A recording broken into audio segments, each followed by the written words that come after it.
नमस्कार दोस्तों, भाषा अध्ययन यूट्यूब चैनल पर आपका स्वागत है। मैं ललिता। आज हम करने वाले हैं हिंदी कहानी पर आधारित 35 प्रश्नों की श्रृंखला को, और हम उन्हें डिटेल में करेंगे ताकि जो है आपको अपना टॉपिक भी क्लियर हो जाए। तो चलिए शुरू करते हैं आज के प्रश्नों की श्रृंखला, हिंदी कहानी के प्रश्न। पहला प्रश्न देखिए। पहला प्रश्न है, हिंदी कहानी का विकास कब से मानना उचित है? और विकल्प है हमारे ए 1850, बी 1880, सी 1890 या फिर डी 1900 ईस्वी। तो हिंदी कहानी के विकास को कब से मानना उचित है? तो 1900 ईस्वी से जो है हिंदी का विकास माना जाता है। और 1900 ईस्वी में क्या हुआ था? सरस्वती पत्रिका का प्रकाशन आरंभ हुआ था। ठीक है, सरस्वती पत्रिका का प्रकाशन आरंभ हुआ था और सरस्वती पत्रिका में ही प्रकाशित जो है पहली कहानी मानी जाती है। हालांकि 1900 ईस्वी से पहले भी कहानियाँ लिखी जाती थी, लेकिन उन कहानियों के लिए जो है अलग अलग शब्दों का प्रयोग किया जाता था। जैसे कि किसी ने उसके लिए किस्सा का प्रयोग किया है, किसी ने गल्प का प्रयोग किया है, किसी ने आख्यायिका का प्रयोग किया है। तो इसलिए कहानी जो शब्द है वो 1900 ईस्वी से ही प्रचलन में आया है। इसीलिए जो है कहानी विधा का अगर हम प्रारंभ माने तो हम 19वीं शताब्दी से ही मानते हैं। ठीक है, चलिए आगे चलते हैं। प्रश्न संख्या 2, इनमें से किसे हिंदी की पहली कहानी माना जाता है? और विकल्प है हमारे एक रानी केतकी की कहानी, बी राजा भोज का सपना, सी इंदुमती या फिर डी दुलाई वाली। तो देखिए इसमें जो है सी इंदुमती जो है उसे हिंदी की पहली कहानी माना जाता है, लेकिन हिंदी की पहली कहानी के विषय में काफ़ी विवाद है। हिंदी की जो पहली कहानी है उसको अलग अलग लोग अलग अलग कहानियों को जो है मानते हैं कि वो उसकी पहली कहानी है। जो ये कहानी है इंदुमती, इसको शिवदान सिंह चौहान जी ने कहा है कि यह कहानी जो है इस शेक्सपियर की रचना क्या नाम है उसका, टेम्पेस्ट का उदाहरण है। तो इसलिए यह मौलिक कहानी नहीं है। तो उन्होंने जो 1901 में एक टोकरी भर मिट्टी कहानी आई थी उसको जो है हिंदी की पहली मौलिक कहानी माना है। ठीक है, कोई शुक्ल जी की कहानी को पहली कहानी मानते हैं। शुक्ल जी ने एक कहानी लिखी है जिसका नाम है 11 वर्ष का समय। ठीक है, उसको जो है कुछ लोग हिंदी की पहली कहानी मानते हैं। कुछ लोग दुलाई वाली जो कि बंग महिला की कहानी है उसे पहली कहानी मानते हैं। कोई राजा भोज का सपना, शिव प्रसाद सितारे हिंद जी की कहानी, उसको पहली मानते हैं। कोई रानी केतकी की कहानी जो मुंशी इंशा अल्लाह खान ने लिखी थी उसको पहली मानते हैं। ठीक है, तो इसके विषय में तो विवाद है, लेकिन अगर इस प्रश्न में जाए तो इसमें जो है पहली कहानी ऑप्शन सी इंदुमती मानी जाएगी। आगे देखिए विकल्प सी। प्रश्न 3, इंदुमती कहानी के लेखक कौन है? और हमारे विकल्प हैं एक किशोरी लाल गोस्वामी, बी बंग महिला, सी शिव प्रसाद सितारे हिंद या फिर डी मुंशी इंसा अल्लाह खां। तो जो इंदुमती कहानी है वो किसने लिखी है? किशोरी लाल गोस्वामी जी ने लिखी है। पहला ही विकल्प जो है हमारा सही हो जाएगा। आगे देखिए प्रश्न संख्या 4, इनमें से किस आलोचक ने इंदुमती को हिंदी की पहली कहानी माना है? और विकल्प है हमारे ए प्रेमचंद, बी आचार्य रामचंद्र शुक्ल, सी शिवदान सिंह चौहान और डी श्याम सुंदर दास। तो देखिए इंदुमती को जो पहली कहानी माना है जिन्होंने, वो है आचार्य रामचंद्र शुक्ल। और अगर आपसे पूछा जाए कि इंदुमती को जो है पहली कहानी जो नहीं मानते तो वो है शिवदान सिंह चौहान। तो ये आपको याद रखना है। आगे चलिए प्रश्न संख्या 5, इंदुमती का प्रकाशन पहली बार सरस्वती पत्रिका में कब हुआ? और विकल्प है हमारे ए 1900 ईस्वी, बी 1902 ईस्वी, 1903 ईस्वी या फिर डी 1910 ईस्वी। तो इंदुमती कहानी का जो प्रकाशन वर्ष है वो 1900 ईस्वी माना जाता है। सरस्वती पत्रिका में इसका प्रकाशन हुआ था और 1900 ईस्वी में ही जो है सरस्वती पत्रिका का प्रारंभ भी माना जाता है। आगे चलते हैं प्रश्न संख्या 6। प्रश्न संख्या 6 है, शिवदान सिंह चौहान ने किस कहानी को शेक्सपियर के नाटक टेम्पेस्ट का अनुवाद बताया है? और विकल्प है हमारे ए दुलाई वाली, बी एक टोकरी भर मिट्टी, सी इंदुमती और डी 11 वर्ष का समय। देखिए उन्होंने इंदुमती को जो है टेम्पेस्ट का उदाहरण माना है। ठीक है, यानी कि वो हिंदी का अनुवाद है, वह जो है मौलिक कहानी नहीं मानते इंदुमती को। आगे देखिए प्रश्न संख्या 7, 11 वर्ष का समय कहानी के लेखक कौन है? और हमारे विकल्प हैं एक शिवदान सिंह चौहान, बी आचार्य रामचंद्र शुक्ल, सी प्रेमचंद और डी किशोरी लाल गोस्वामी। तो 11 वर्ष का समय किसने लिखा है? आचार्य रामचंद्र शुक्ल जी ने लिखा है। और कुछ विद्वान जो है इसे भी हिंदी की पहली कहानी होने का दर्जा प्रदान करते हैं। ठीक है, आगे चलते हैं प्रश्न संख्या प्रश्न संख्या देखिए 8, प्लेग की चुड़ैल। प्लेग की चुड़ैल जो है कहानी का लेखक कौन है? और विकल्प है हमारे ए माधव प्रसाद सप्रे, बी विशंबर नाथ कौशिक, सी लाला भगवान दीन या फिर डी वृंदावन लाल वर्मा। तो प्लेग की चुड़ैल लाला भगवान दीन ने लिखी है, सी ऑप्शन जो है सही हो जाएगा। और अगर बात करूँ मैं प्लेग की चुड़ैल के प्रकाशन वर्ष की, तो प्लेग की चुड़ैल का प्रकाशन वर्ष क्या है? 1902 है। कहाँ पे प्रकाशित हुई थी? सरस्वती पत्रिका में इसको प्रकाशित किया गया था। ठीक, आगे देखिए प्रश्न संख्या 9, राधिका रमन प्रसाद की कहानी कानों में कंगना किस पत्रिका में प्रकाशित हुई थी? और विकल्प है हमारे ए सरस्वती, बी इंदु, सी मर्यादा, डी हंस। तो राधिका रमन प्रसाद जी की जो कहानी है कानों में कंगना, वो इंदु पत्रिका में प्रकाशित हुई थी। ठीक है, इंदु पत्रिका में प्रकाशित हुई थी और इसका प्रकाशन वर्ष क्या है? 1913 है। ठीक है, यह HPSC और नेट के सिलेबस में भी लगी हुई है। काफ़ी अच्छी कहानी है, अगर आप एक बार पढ़ेंगे तो फिर आपको कोई भी डाउट नहीं रहेगा। प्रश्न संख्या 10 देखिए, प्रसाद जी की कहानियाँ किस पत्रिका में छपती थी? और विकल्प है हमारे ए सरस्वती पत्रिका, बी मर्यादा पत्रिका, सी इंदु पत्रिका या फिर डी प्रताप पत्रिका। जो प्रसाद जी की कहानियाँ जो अधिकांश वो इंदु पत्रिका में ही छपती थी, तो सी ऑप्शन जो है हमारा वो बिल्कुल सही हो जाएगा। ठीक है, और इंदु पत्रिका में अगर मैं बात करूँ उनकी पहली कहानी कब छपी और कौन सी थी, तो उनकी पहली कहानी थी ग्राम।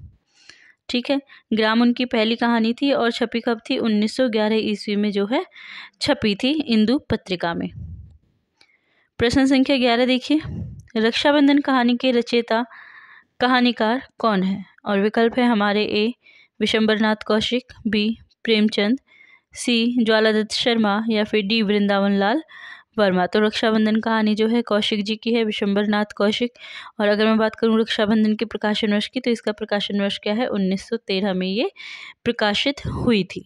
ठीक, आगे चलिए प्रश्न संख्या 12, चंद्रधर शर्मा गुलेरी जी की कुल कितनी कहानियाँ लिखी हैं उन्होंने? और हमारे विकल्प हैं ए 6, बी 4, सी 5 या फिर डी 3। तो इसमें जो है डी ऑप्शन हमारा सही हो जाएगा। देखिए, चंद्रधर शर्मा गुलेरी जी ने कुल ही 3 कहानियाँ लिखी हैं और उनकी तीनों कहानियाँ बहुत ही ज़्यादा प्रसिद्ध है। उनकी जो है केवल 3 कहानियाँ हैं जिन्होंने उन्हें इतनी प्रसिद्धि दिलाई है। आगे देखिए, उसने कहा था कहानी के लेखक का नाम बताइए। और विकल्प है हमारे चंद्रधर शर्मा गुलेरी, कौशिक, प्रेमचंद या फिर प्रसाद। तो जैसा कि हमने पढ़ा है, उसने कहा था कहानी चंद्रधर शर्मा गुलेरी जी की कहानी है। 1913 में जो है इसको प्रकाशित किया गया था। ठीक है, 1913 में प्रकाशित किया गया था इसको।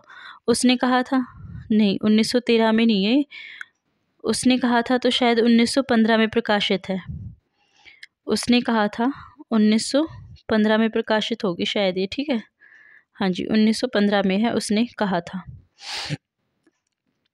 आगे देखिए प्रश्न संख्या 14, इनमें से कौन सी कहानी चंद्रधर शर्मा गुलेरी जी की है? इनमें से, और विकल्प है हमारे उसने कहा था, सुखमय जीवन, बुद्धू का कांटा या फिर उपयुक्त सभी। तो देखिए, चंद्रधर शर्मा गुलेरी जी की 3 ही कहानियां हैं और तीनों की तीनों जो है इस प्रश्न में आ जाती है। तो विकल्प डी जो है हमारा सही हो जाएगा, उपयुक्त सभी। और चंद्रधर शर्मा गुलेरी जी ने टोटल 3 ही कहानियां लिखी हैं। उसने कहा था, बुद्धू का कांटा और सुखमय जीवन। ठीक है, अगर मैं इनके प्रकाशन वर्ष की बात करूँ तो सबसे पहले आता है सुखमय जीवन। सुखमय जीवन का प्रकाशन वर्ष क्या है? 1911। ठीक है, बुद्धू का कांटा का प्रकाशन वर्ष है 1914। और इसके बाद उसने कहा था का प्रकाशन वर्ष क्या है? 1915। तो ये हैं चंद्रधर शर्मा गुलेरी जी की तीनों कहानियाँ। प्रश्न संख्या 15, उसने कहा था कहानी का प्रकाशन कब हुआ है? और विकल्प है हमारे 1910, 1908, 1915 या फिर 1920। तो उसने कहा था 1915 ईस्वी में प्रकाशित हुई है। यह जो है प्रथम विश्व युद्ध पर आधारित कहानी है, जिसमें प्रेम भाव भी दिखाया गया है और बलिदान भी दिखाया गया है। इसमें जो है बचपन में एक लड़के को एक लड़की से प्यार हो जाता है, ठीक है, जिससे उसकी शादी नहीं हो पाती। और जब वो बड़े हो जाते हैं तब वह लड़की उससे जो है अपने पति की रक्षा का वचन मांगती है और वो लड़का अपने वचन को पूरा भी करता है। आगे देखिए प्रश्न संख्या 16, प्रेमचंद पूर्व हिंदी कहानी में सर्वश्रेष्ठ कहानी कौन सी है? और विकल्प है हमारे ए रक्षाबंधन, बी ताई, सी उसने कहा था, या फिर डी राखी बंध भाई। तो प्रेमचंद से पहले जो कहानियाँ लिखी जाती थी उनमें उसने कहा था को ही सर्वश्रेष्ठ कहानी माना जाता है, क्योंकि यह कहानी जो है आदर्श प्रेम और बलिदान पर आधारित है। आगे देखिए प्रश्न संख्या 17, उसने कहा था कहानी का मूल विषय क्या है? और विकल्प है हमारे एक आदर्श प्रेम जो त्याग और बलिदान के लिए प्रेरित करता है, बी कृषक जीवन का चित्रण, सी समाज सुधार की भावना, और डी नैतिकता एवं उपदेशात्मकता। तो उसने कहा था आदर्श प्रेम जो त्याग और बलिदान के लिए प्रेरित करती है। ए ऑप्शन जो है वो हमारा सही हो जाएगा। प्रश्न संख्या 18 देखिए, प्रसाद जी की पहली कहानी संग्रह छाया कब प्रकाशित हुई थी? और विकल्प है हमारे ए 1908, बी 1910, सी 1906 और डी 1912। तो प्रसाद जी का जो पहला कहानी संग्रह है छाया वह 1912 में प्रकाशित हुआ था। और इसमें टोटल आपसे पूछा जाए कि कितनी कहानियाँ थी, तो टोटल 11 कहानियों का जो यह है संग्रह है छाया। ठीक है, आगे देखिए प्रश्न संख्या 19, हिंदी का कौन सा कहानीकार नवाब राय के नाम से उर्दू में लिखता था? और विकल्प है हमारे ए प्रेमचंद, बी प्रसाद, सी ज्वालादत्त शर्मा, या फिर डी कौशिक। तो देखिए सबसे पहले जो है नवाब राय जो उर्दू में लिखते थे वो थे कौन थे? प्रेमचंद। प्रेमचंद पहले नवाब राय के नाम से उर्दू में लिखते थे, लेकिन बाद में जो है इन्होंने प्रेमचंद के नाम से लेखनी चलाई। क्यों? क्योंकि उर्दू में जब वो रचनाएं करते थे तो उनका जो है अंग्रेजों ने काफ़ी विरोध किया था, उनकी जो रचनाएं थी उनको जब्त भी कर लिया गया था उनके एक कहानी संग्रह को। ठीक है, प्रश्न संख्या 20 देखिए, प्रेमचंद का कौन सा कहानी संग्रह अंग्रेजों द्वारा जब्त कर लिया गया था? और विकल्प है हमारे ए सोजे वतन, बी प्रेम पच्चीसी, सी प्रेम द्वादशी, या फिर डी कोई नहीं। तो देखिए प्रेमचंद जी जैसे कि मैंने ऊपर के प्रश्न में ही आपको बताया कि वो नवाब राय के नाम से लिखते थे, और जो उनका सोजे वतन कहानी संग्रह था वो देशभक्ति की भावना से ओतप्रोत था, और जो अंग्रेजी सरकार है उसने इस कहानी संग्रह को जो है जब्त कर लिया, क्योंकि उनको डर था कि लोगों में जो है क्रांति आ जाएगी, लोगों में आज़ादी की भावना का विकास होगा, क्योंकि इसमें जो है देश के प्रति प्रेम और बलिदान की भावना कूट कूट कर भरी थी। और जब इसे पढ़ा जाता था तो ऐसे लगता था कि भाई हम भी स्वतंत्रता के लिए कुछ अपना योगदान करें, तो इसलिए जो है अंग्रेजों ने इनकी सोजे वतन कहानी संग्रह को जब्त कर लिया गया। ठीक है, और सोजे वतन कहानी जो है सोजे वतन कहानी संग्रह उसमें कुल 5 कहानियाँ थी। ठीक है, उनमें कुल 5 कहानियाँ थी, और उनमें एक कहानी थी वो थी अनमोल रत्न, दुनिया का अनमोल रत्न, जो बाद में हिंदी में जो है प्रकाशित की गई, वह सोजे वतन कहानी संग्रह में भी प्रकाशित थी। ठीक है, चलिए आगे चलते हैं। प्रश्न संख्या 21, प्रेमचंद की पहली कहानी का नाम क्या था? और विकल्प है हमारा एक बूढ़ी काकी, बी मंत्र, सी पंच परमेश्वर, या फिर डी ठाकुर का कुआं। तो अगर हम बात करें प्रेमचंद जी की पहली कहानी के बारे में, तो प्रेमचंद जी की पहली कहानी का क्या नाम था? तो उनकी पहली कहानी का नाम था पंच परमेश्वर। ठीक है, उनकी पहली कहानी कौन सी है? पंच परमेश्वर उनकी पहली कहानी है। प्रश्न संख्या 22 देखिए, पंच परमेश्वर का प्रकाशन कब हुआ है? और विकल्प है हमारे ए 1910, बी 1912, सी 1915, या फिर डी 1916। तो पंच परमेश्वर कहानी का प्रकाशन वर्ष 1916 माना जाता है। डी ऑप्शन जो है वो हमारा बिल्कुल सही हो जाएगा। प्रश्न संख्या 23 देखिए, प्रेमचंद की अंतिम कहानी कौन सी मानी जाती है? विकल्प है हमारे शतरंज का खिलाड़ी, सी कफन बड़े भाई साहब, बी कफन, और डी लॉटरी। तो प्रेमचंद की जो अंतिम कहानी है वो कौन सी मानी जाती है? तो कफन जो है प्रेमचंद की अंतिम कहानी मानी जाती है। प्रश्न संख्या 24 देखिए, कफन का प्रकाशन वर्ष क्या है? विकल्प है हमारे ए 1930, बी 1932, सी 1935, और डी 1936। तो अगर हम प्रकाशन वर्ष की बात करें तो कफन का प्रकाशन वर्ष 1936 है, तो डी ऑप्शन जो है हमारा सही हो जाएगा। 1935 में क्या है? 1935 में गोदान का प्रकाशन वर्ष है, जो कि कृषक महाकाव्य भी कहा जाता है। प्रश्न संख्या 25 देखिए, मानसरोवर किसकी कहानियों का संकलन है? और विकल्प है हमारे ए प्रेमचंद, बी प्रसाद, सी भवानी प्रसाद वर्मा, या फिर डी यशपाल।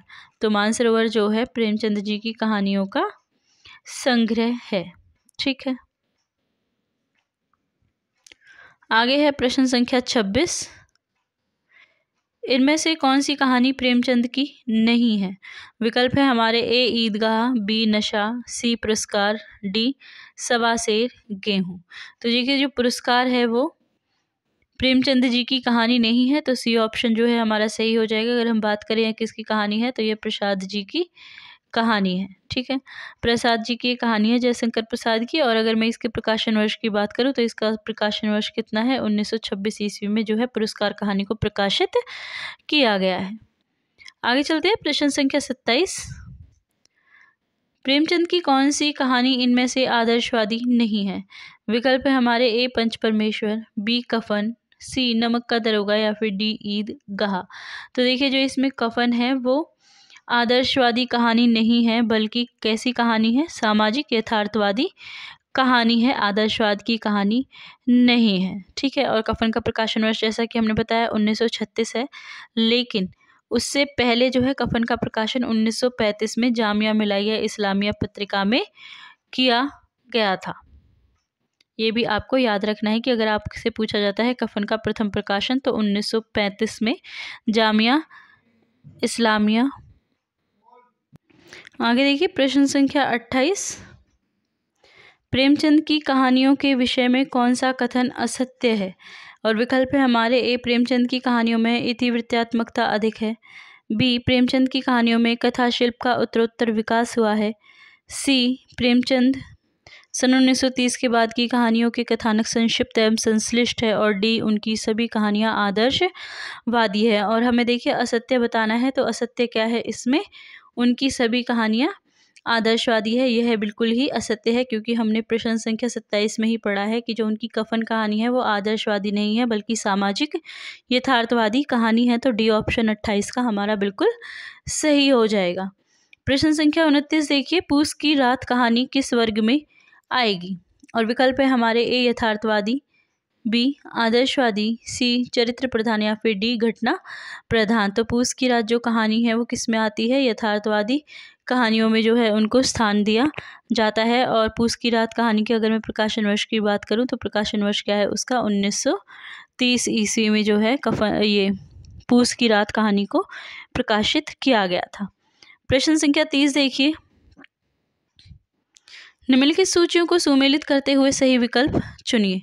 पहले हमें कहानी का नाम दिया गया है और उसके बाद कहानीकार का नाम। तो कहानी देखते हैं, शतरंज के खिलाड़ी, आकाशदीप, रक्षाबंधन और पंच लाइट। आगे है कहानीकार जयशंकर प्रसाद, फणीश्वर नाथ रेणु, प्रेमचंद और विशंबर नाथ शर्मा कौशिक। तो अब हमें इनका सही मिलान करना है, कौन सी कहानी किसकी है। तो देखिए सबसे पहले आता है शतरंज के खिलाड़ी। शतरंज के खिलाड़ी कहानी किसकी है? तो प्रेमचंद जी की है। ठीक है, उसके बाद आता है आकाशदीप। आकाशदीप कहानी किसकी है? तो आकाशदीप कहानी जो है जयशंकर प्रसाद जी की है। उसके बाद रक्षाबंधन। रक्षाबंधन कहानी किसकी है? तो रक्षाबंधन कहानी विशंबर नाथ कौशिक जी की है। और अंतिम बची पंचलाइट, और पंचलाइट किसकी कहानी है? फणीश्वर नाथ रेणु की कहानी है।